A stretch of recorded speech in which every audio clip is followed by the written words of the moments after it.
Girls हमारे पास जो next topic है वो है लॉज कौन कौन से गवर्निंग है फोटोकेमिकल रिएक्शंस के लिए। मीन्स टू से जो रिएक्शंस जो है लाइट की प्रेजेंस में होती है उनके लिए हमारे पास कौन कौन से दो लॉ दिए गए थे। उन्हें हम लॉज ऑफ फोटोकेमिस्ट्री भी कहते हैं। तो इसके लिए हमारे पास दो लॉज दिए गए हैं। फर्स्ट लॉ जो है वो ग्रॉथर्स ड्रैपर लॉ है और सेकेंड जो है वो Stark Einstein law of photochemical equivalence. तो हमारे पास जो ग्रॉथर्स ड्रैपर लॉ है इसको फर्स्ट लॉ ऑफ फोटोकेमिस्ट्री भी कहा जाता है और Stark Einstein law of photochemical equivalence इसको सेकंड लॉ ऑफ फोटोकेमिस्ट्री भी कहा जाता है। तो हमारे पास जो ग्रॉथर ड्रैपर लॉ था इसको हमारे पास थियोरेटिकली ग्रॉथर नाम के साइंटिस्ट ने दिया था और जो हमारे पास ड्रैपर नाम का साइंटिस्ट था उसने इसे एक्सपेरिमेंटली कंफर्म किया था। तो इसलिए इसका नाम क्या रख दिया, दोनों साइंटिस्ट के नाम पर ग्रॉथर ड्रैपर लॉ रख दिया।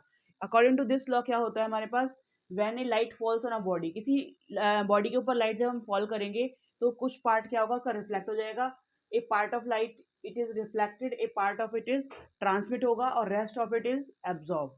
मतलब टोटल अमाउंट जो होगा फॉल हो रहा है वो तीनों का सम होगा, रिफ्लेक्टेड का भी, ट्रांसमिटेड और एब्जॉर्ब का। It is only the absorb light, सिर्फ ओनली एब्जॉर्ब लाइट जो होगी इसकी वजह से क्या होगा, which is effective in bringing about a chemical reaction, इसकी वजह से केमिकल रिएक्शन होगी। ये हमारा ग्रॉथर ड्रैपर ने कहा था, इसको एक्सपेरिमेंटली प्रूव किया गया था। इसके अंदर हमारे स्मॉल प्रोसेसेस जो हमने स्टडी किया था फिजिकल प्रोसेसेस के अंदर, फ्लोरोसेंस, फॉस्फोरोसेंस, ये सब हमारे पास इसी के अंदर आते हैं। ठीक है, स्मॉल प्रोसेसेस। उसके बाद है इसको हम आगे नेक्स्ट आगे जेलोन्स्की डायग्राम के थ्रू और पढ़ेंगे फ्लोरोसेंस एंड फॉस्फोरोसेंस को। नेक्स्ट जो टॉपिक है, नेक्स्ट जो हमारे पास जो सेकेंड लॉ ऑफ फोटोकेमिस्ट्री है उसका नाम है Stark Einstein law of photochemical equivalence.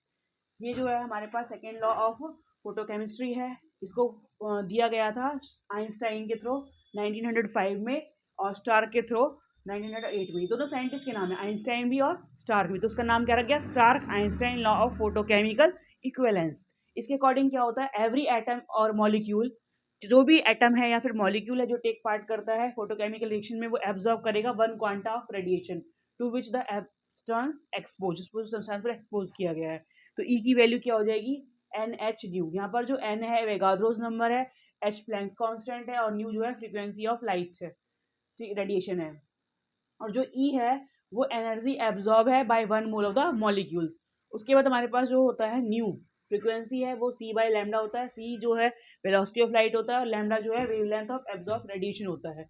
अगर यहाँ पुट कर देंगे तो E is equal to N H C by lambda. इस फॉर्मूले बेस्ड पर हम एनर्जी की वैल्यू और वेवलेंथ की वैल्यू निकाल सकते हैं। हमारे पास एन की वैल्यू पता होती है, एच की वैल्यू और सी की वैल्यू को पुट करके डिफरेंट डिफरेंट यूनिट्स में सीजीएस में अलग फॉर्मूला आएगा और ऐसा यूनिट्स में अलग फॉर्मूला आएगा। तो उसको हम क्या है, इन वैल्यूज को पुट करके सीजीएस एसआई में हम क्या कर लेंगे, एनर्जी की वैल्यू को और लैम्डा की वैल्यू को निकाल सकते हैं। तो उसको हम फॉर्मूले को आगे ड्राइव करेंगे।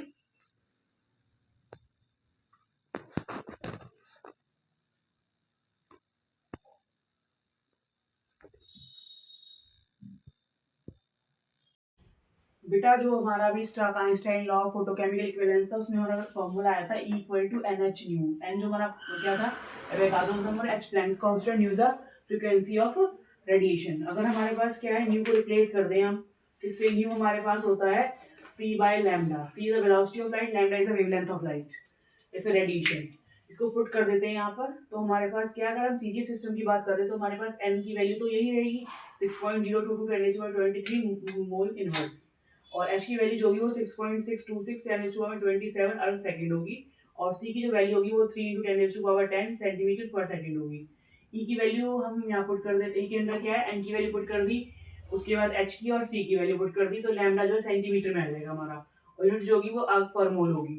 ठीक है, उसके बाद हमारे पास 4.184 × 10^7 अर्थ जो होता है वो 1 कैलोरी के इक्वल होता है। अगर हम हमारा अर्थ की बात करें तो डिवाइड चल जाएगा 1 में 4.184 10^7 कैलोरीज। यहाँ पुट करके डिवाइड कर दिया तो कैलोरीज में कन्वर्ट हो गया, कैलोरीज पर मोल। कैलोरीज पर मोल में फॉर्मूला क्या है, 2.86 अपॉन में लैम्डा सेंटीमीटर में। अब इसे एंगस्ट्रॉम में कन्वर्ट करना होता है तो क्या करेंगे, 1 एंगस्ट्रॉम 10^-8 सेंटीमीटर होता है, यहाँ पुट कर देंगे तो हमारे पास नीचे पुट करेंगे तो नीचे से ऊपर चला जाएगा। तो हमारे पास क्या है, 2.86 × 10^8 अपॉन में जो लैम्डा होगा वो एंगस्ट्रॉम में होगा, कैलोरीज पर मोल रहेगा। ठीक है, इस तरीके से किलो कैलोरीज में कन्वर्ट करना है तो क्या जाएगा, 10^3 किलो में हो जाएगा तो 5 रह जाएगा। 2.86 × 10^5 अपॉन में लैम्डा एंगस्ट्रॉम में किलो कैलोरीज पर मोल हो जाएगा। ठीक है बेटा, अब हम जो है ऐसा यूनिट को कन्वर्ट करेंगे नेक्स्ट स्लाइड में।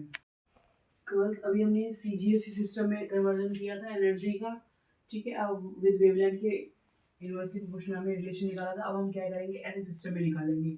Equal to N H nu था, equal to N H c by lambda, because nu is equal to c by lambda. ये वैल्यू होती है, पुट कर दी। एन की वैल्यू जो है एवोगाड्रो नंबर की वैल्यू 6.022 × 10⁻23 पर मोल पुट कर देंगे। एच की वैल्यू हमारे पास 6.626 10⁻34 जूल सेकेंड होगा।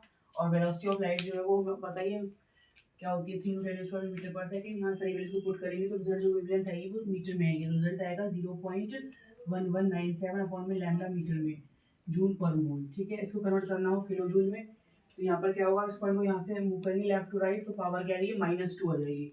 एक किलो जूल की जाएगी -3, तो 10⁻5 बन जाएगी, तो किलो जूल पर मोल लैम्डा मीटर में। अब हमारे पास रिलेशन होता है, अगर 1 एंगस्ट्रॉम है 10 मीटर होता है, कन्वर्जन करेंगे 1 नैनोमीटर पर 10⁹ मीटर। सिमिलरली हमारे पास जो यूनिट होती है एनर्जी की, वो हमारे पास फोटोकेमिस्ट्री में फ्रिक्वेंटली यूज की जाती है, वो हमारा इलेक्ट्रॉन वोल्ट होता है। उसकी वैल्यू होती है 1.602 10⁻⁻19 जूल। और अगर किलोजूल में बात करें पर मोल की फॉर्म में, तो 96.48 किलोजूल पर मोल। अगर हम किलो कैलोरीज पर मोल की बात करें तो 23.06 किलो कैलोरी पर मोल। अगर आप इसको भी याद कर लोगे तब भी काम चल जाएगा। ज़्यादातर हमें जूल और इलेक्ट्रॉन वोल्ट का रिलेशन यूज करना होता है, बाद में कैलोरीज में निकालना हो तो कर सकते हैं रिलेशन, ऐसी कोई बात नहीं है। Equal to N H nu N equal to N C by lambda.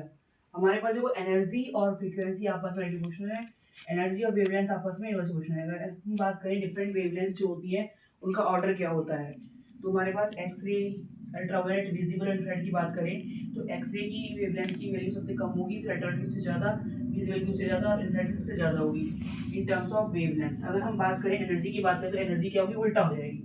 जो एक्सरे की वैल्यू कम है तो वो ज़्यादा हो जाएगी, अल्ट्रावायलेट की उससे थोड़ी कम हो जाएगी, विजिबल की उससे कम और इंफ्रारेड की सबसे कम हो जाएगी।